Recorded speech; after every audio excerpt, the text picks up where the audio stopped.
Dans la Bible, l'échelle de Jacob fait référence à un rêve que Jacob a fait, dans lequel il a vu une échelle qui s'élevait de la terre au ciel avec des anges qui montaient et descendaient.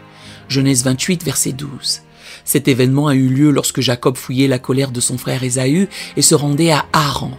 Là, Dieu lui est apparu et lui a promis que sa descendance serait innombrable et qu'il lui donnerait la terre sur laquelle il était couché. À son réveil, Jacob réalisa que Dieu était vraiment avec lui et que ce lieu était la maison de Dieu et la porte du ciel. Genèse 28, versets 10 à 17. Le fait que ce soit Jacob qui ait été le bénéficiaire de cette vision prophétique de l'échelle est révélateur à plusieurs titres. Tout d'abord, cela montre la grâce et la patience de Dieu envers celui qui était encore un pécheur à ce moment-là. En effet, Jacob avait trompé son frère Ésaü et avait dû s'enfuir. Mais malgré ses fautes, Dieu lui accorda de contempler cette échelle mystérieuse qui annonçait le Messie à venir. Cela révèle que Dieu peut se manifester et parler même au plus imperfectible, offrant sa grâce à celui qui ne la mérite pas. Ensuite, le fait que Jacob ait vu cette vision prophétique indique l'importance de la foi pour accéder aux réalités spirituelles. Même si Jacob était encore marqué par le péché, sa foi en la promesse divine lui permit d'avoir une révélation qui annonçait le salut à venir. Ainsi, c'est à celui qui croit, même imparfaitement, que Dieu se manifeste. De plus, on peut y voir une annonce de la vocation du peuple d'Israël, issu de Jacob. Bien qu'également marqué par le péché, Israël fut choisi pour être une bénédiction et annoncer le Sauveur du monde. À travers son ancêtre Jacob, pécheur pardonné, c'est la destinée de la nation d'Israël qui se dessine mystérieusement. Enfin, cette vision chez Jacob révèle aussi comment la grâce de Dieu peut transformer un pécheur en un homme nouveau. Jacob le trompeur deviendra Jacob le blessé après avoir lutté avec l'ange, et son nom sera même changé en Israël. Ainsi, à travers le songe prophétique de l'échelle, on voit poindre la puissance régénératrice de la grâce divine, capable de métamorphoser même le plus grand des pécheurs. Plusieurs siècles plus tard, Jésus a fait référence à ce récit dans une discussion avec Nathanaël pour lui révéler sa vraie identité de fils de Dieu. Jean 1, verset 51 dit « En vérité, vous verrez désormais le ciel ouvert et les anges de Dieu monter et descendre sur le Fils de l'homme. » Cette déclaration de Jésus révèle un sens plus profond et symbolique derrière la vision de Jacob. En faisant écho au rêve de Jacob, Jésus se présente comme l'échelle entre le ciel et la terre, le lien entre Dieu et l'humanité. Jésus est celui qui unit le divin et l'humain. Tout comme les anges montaient et descendaient le long de l'échelle du rêve de Jacob, maintenant ils font de même au travers de Jésus, qui relie le ciel et la terre. Jésus est la réalisation des promesses faites à Jacob. Il accomplit l'alliance de Dieu avec son peuple. Jésus s'identifiait comme le vrai pont et l'échelle véritable entre le ciel et la terre. Tout comme Jacob vit une échelle donnant accès au ciel avec des anges qui en montaient et descendaient, Jésus explique qu'il est le chemin et le lien entre Dieu et l'humanité. Jean 14, verset 6. « Je suis le chemin, la vérité et la vie. Nul ne vient au Père que par moi. » Jésus est l'unique médiateur entre Dieu et les hommes. 1 Timothée 2, verset 5. Il est l'échelle qui mène au Père, la seule voie d'accès qui nous permet d'atteindre Dieu et de recevoir la grâce, la révélation et la bénédiction d'en haut. En tant que fils de l'homme et Messie promis, Jésus remplit la fonction de l'échelle dans le rêve de Jacob. Il comble le fossé entre le domaine divin et le monde physique que nous habitons. Il rend Dieu accessible à tous ceux qui placent leur foi en lui. Jésus est aussi plus grand que l'échelle de la vision de Jacob, comme il l'explique dans Jean 1, verset 51. Alors que l'échelle facilitait l'accès, Jésus est le moyen d'accès. L'échelle était un objet physique limité, mais Christ est le sauveur vivant et omnipotent qui unit l'homme au Père. L'échelle reliait un lieu à un autre, mais Jésus relie toujours tous les hommes et tous les lieux au royaume éternel de Dieu. Les anges qui montent et descendent ont aussi une signification plus profonde à la lumière du fait que le Christ est la vraie échelle. Les anges qui montent et descendent montrent que Jésus est le médiateur entre Dieu et les hommes. 1 Timothée 2,5. Les anges qui montent peuvent représenter nos prières et notre adoration qui s'élèvent jusqu'au trône de Dieu par la foi en Christ. Hébreux 4, verset 16. Les anges descendants dépeignent Dieu qui envoie de l'aide, des conseils et des bénédictions du ciel sur la terre, en réponse à la prière. Jacques 1, verset 17. Cela se produit encore aujourd'hui pour les croyants qui regardent le Christ avec foi. Jacob nomma le lieu Béthel, ce qui signifie maison de Dieu, car il dit « c'est ici la porte du ciel ». Genèse 28, verset 17. Jésus est la vraie porte du ciel et la maison de Dieu. Comme il le déclare, « Je suis la porte. Si quelqu'un entre par moi, il sera sauvé. » Jean 10, verset 9. Il n'y a pas d'autre chemin vers le Père que par le Fils. Jean 14, verset 6. Jésus se révèle comme la réalité et l'accomplissement de l'échelle dans le rêve de Jacob. Là où Jacob n'avait vu qu'un aperçu limité, le Christ montre qu'il est le vrai pont divin entre le ciel et la terre. L'échelle était une image prophétique annonçant le Messie à venir qui unirait vraiment Dieu et l'homme. Jésus est le portail vivant par lequel nous pouvons monter vers le Père par l'Esprit et être bénis sur terre comme au ciel. Au-delà de se déclarer l'accomplissement de l'échelle de Jacob, Jésus utilisa également cette histoire de l'Ancien Testament pour révéler son identité divine.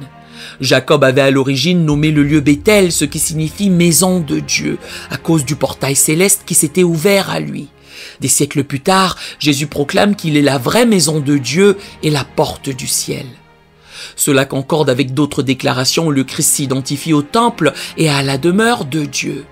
Dans Jean 2, versets 19 à 21, lorsqu'on l'interrogea pour avoir perturbé le commerce du temple, Jésus répondit énigmatiquement « Détruisez ce temple, et en 3 jours, je le relèverai. » L'évangéliste explique ensuite qu'il parlait du temple de son corps. Le Christ révélait qu'il est le vrai temple saint et la demeure de Dieu parmi les hommes. Le thème se poursuit dans Apocalypse 21, verset 22. « Je ne vis point de temple dans la ville, la nouvelle Jérusalem, car le Seigneur Dieu Tout-Puissant et l'agneau en sont le temple. » La cité de Dieu de la fin des temps n'a pas de temple physique parce que le Christ lui-même est le temple. La gloire et la présence transcendante de Dieu résident pleinement dans la personne de son Fils.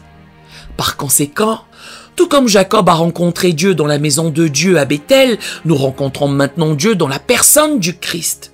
Jésus est le lieu de la gloire et de la puissance divine, le rayonnement de l'essence de Dieu. Hébreux 1, verset 3. Voir et connaître le Christ, c'est voir et reconnaître le Père. Jean 14, verset 7 à 9. Un autre parallèle de l'Ancien Testament vient de la Genèse 1.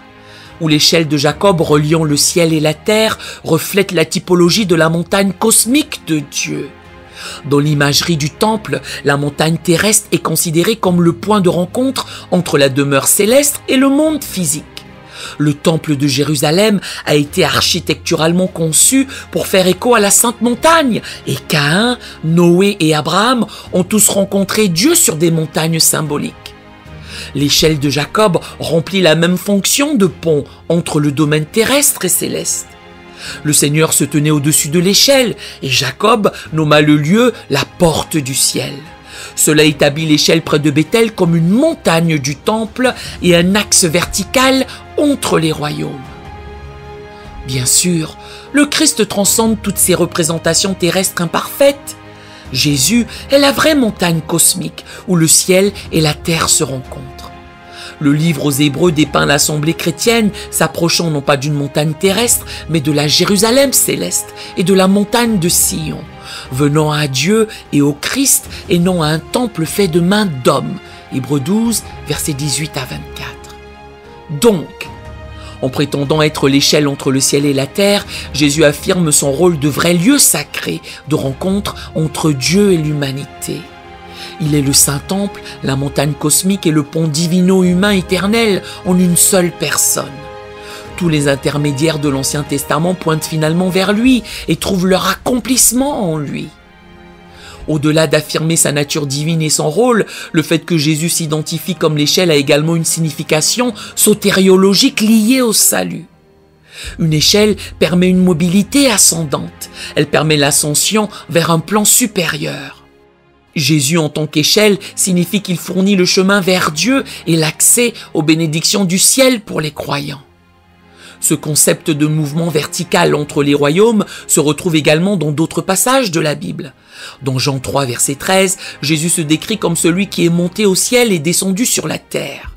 Par l'incarnation, la crucifixion et la résurrection du Christ, il a comblé le gouffre entre la sphère divine et la condition humaine déchue. Par la foi en lui, nous pouvons monter avec le Christ dans les lieux célestes et être adoptés comme les enfants de Dieu. Éphésiens 1, verset 5. Paul écrit aussi dans Éphésiens 4, versets 8 à 10, que le Christ est monté dans les lieux très hauts et a fait don aux hommes. Fait significatif, Paul applique le psaume 68, verset 18 au Christ, qui parle de l'ascension au mont Sion et de la conduite des captifs vers le haut. En situant le Christ comme l'accomplissement de ce psaume d'ascension, Paul présente Jésus comme le chemin par lequel nous pouvons spirituellement monter dans les bénédictions qui découlent de la présence de Dieu. L'échelle est donc liée à la doctrine du salut et à la façon dont la rédemption restaure l'humanité déchue dans une relation juste avec Dieu. Là où le péché d'Adam a causé la descente, la grâce du Christ permet la réascension. En tant qu'échelle, Jésus retrace le pont de la terre vers le ciel pour ceux qui croient en lui. Cela se rapporte également à la déclaration de Jésus selon laquelle les anges descendront et monteront sur le Fils de l'homme. Cette descente et cette montée renvoient à ce que Jacob a vu, mais cela signifie beaucoup plus à la lumière du fait que le Christ est l'échelle. Le ministère des anges montre que le salut doit être accompli par la combinaison de l'action divine d'en haut avec l'ascension de la foi d'en bas. L'échelle permet la circulation dans les deux sens, la grâce de Dieu à la rencontre de la foi chez les hommes. Ainsi, Jésus établit l'échelle en sa personne, mais nous devons encore en saisir les bienfaits par la foi et l'obéissance. Le Christ a fait le travail essentiel en jetant le pont entre le ciel et la terre. Mais de notre côté, nous devons encore monter, fortifiés par l'Esprit, pour atteindre les bénédictions qui attendent au sommet de l'échelle établie par Jésus. En examinant de plus près le rêve de Jacob, nous voyons que l'échelle révèle non seulement le Christ, mais aussi le message de l'Évangile lui-même. Après que Jacob se fut réveillé de sa vision de l'échelle et des anges, Dieu prononça une bénédiction sur lui. « Voici, je suis avec toi, je te garderai partout où tu iras, et je te ramènerai dans ce pays, car je ne t'abandonnerai point, que je n'ai exécuté ce que je t'ai dit. » Genèse 28, verset 15. Cette bénédiction reprend les thèmes fondamentaux de l'Évangile, la présence de Dieu, sa fidélité et la certitude de ses promesses. Bien que Jacob eût trompé son frère et fût alors seul en fuite, Dieu lui assura une présence divine, une protection et l'accomplissement de l'alliance. De même, le Christ vient comme l'échelle pour apporter l'assurance de la présence de Dieu et de ses bénédictions dans nos vies. Jésus proclame « Et voici, je suis avec vous tous les jours, jusqu'à la fin du monde » Matthieu 28, verset 20. Comme Jacob, nous pouvons nous sentir loin de Dieu et indignes, mais le Christ comble la distance par sa grâce. De plus, les anges montant et descendant sur le Christ représentent aussi le message de l'Évangile qui rejoint l'humanité déchue. Jésus dit qu'il est l'échelle, mais des anges annoncèrent la voie. Cela préfigure la façon dont Dieu enverrait des messagers angéliques pour annoncer la venue du Christ et la bonne nouvelle. De la salutation de Gabriel à Marie à la proclamation angélique aux bergers, les anges aidèrent à répandre l'évangile du ciel à la terre à travers le Christ. Et cette échelle vers le ciel établie par Jésus est ouverte à tous les peuples, tout comme Jacob l'a vu dans sa vision. Jésus dit à Nathanaël, « Tu verras désormais le ciel ouvert et les anges de Dieu monter et descendre sur le Fils de l'homme. » Et cette promesse s'adresse à chaque croyant qui vient à Jésus. L'invitation de l'Évangile à accéder aux bénédictions de Dieu à travers le Christ est universelle. L'échelle représente donc non seulement qui est le Christ, mais aussi ce pourquoi il est venu.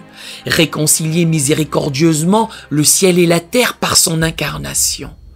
Jésus est l'échelle, le pont et le message lui-même envoyé d'en haut pour élever l'humanité dans la communion avec Dieu par la grâce de la foi. Pourtant, il y a plus à explorer lorsque Jésus écarte le voile. Debout, au sommet de l'échelle qui relie le fini et l'infini, nous, êtres finis, devons humblement reconnaître notre perception illimitée. Le Christ a invité Nathanaël à s'approcher de l'échelle, mais a aussi fait allusion à des réalités au-delà de sa vision. Pour l'instant, nous voyons au moyen de miroirs, d'une manière obscure, et nous ne connaissons qu'en partie. 1 Corinthiens 13, verset 12. Le paysage vu du sommet de l'échelle s'étend bien au-delà de l'horizon. Mais si nous restons ancrés sur les barreaux que le Christ a posés, notre ascension se poursuit au-delà des nuages, vers des royaumes encore voilés. Par son incarnation, Jésus a ouvert la voie, mais l'ascension n'a pas de fin. Plus à temps que ce que Jacob a entrevu, il y a si longtemps. Le Christ nous a fait signe de continuer à monter dans les richesses insondables de qui il est. Par le Saint-Esprit qui souffle en nous, l'échelle reste notre passage dans la majesté éternelle du Christ. Que nos yeux restent donc fixés en haut, sans qu'aucune réalisation ne nous satisfasse, poursuivant sans relâche notre ascension sur l'échelle fermement établie pour nous. Bien que les hauteurs dépassent l'entendement, la largeur, la longueur et la profondeur de l'amour divin attendent ceux qui ont le courage de monter. Escaladons les barreaux avec joie jusqu'à ce que nous contemplions à découvert celui qui est lui-même l'amour. Notre échelle et notre destination ne font qu'un. Jésus-Christ qui enjambe toutes les divisions. Avec Jacob, proclamons que ce lieu est redoutable. C'est ici la maison de Dieu, la porte des cieux. Genèse 28, verset 17. Nous aimerions vous donner l'opportunité de faire de Jésus le Seigneur de votre vie. Voulez-vous bien prier avec moi? Dites Seigneur Jésus, je me repens de mes péchés. Viens dans mon cœur. Je fais de toi mon Seigneur et Sauveur. Et merci Seigneur pour le baptême du Saint-Esprit en moi. Dans le nom de Jésus. Par cette simple prière, nous croyons que le Saint-Esprit vous conduit sur le chemin de la nouvelle naissance. Allez dans une bonne église qui est basée sur la Bible, donnez à Dieu la première place. Nous espérons de tout cœur que ce message vous encouragera. Si vous connaissez quelqu'un qui puisse être encouragé, s'il vous plaît, envoyez-le lui. Édifions le corps de Christ ensemble. Nous publions régulièrement des messages, des shorts et des prières. Appuyez sur la cloche des notifications pour vous le rappeler. Merci infiniment de nous soutenir en vous abonnant à notre chaîne. Que Dieu vous bénisse merveilleusement.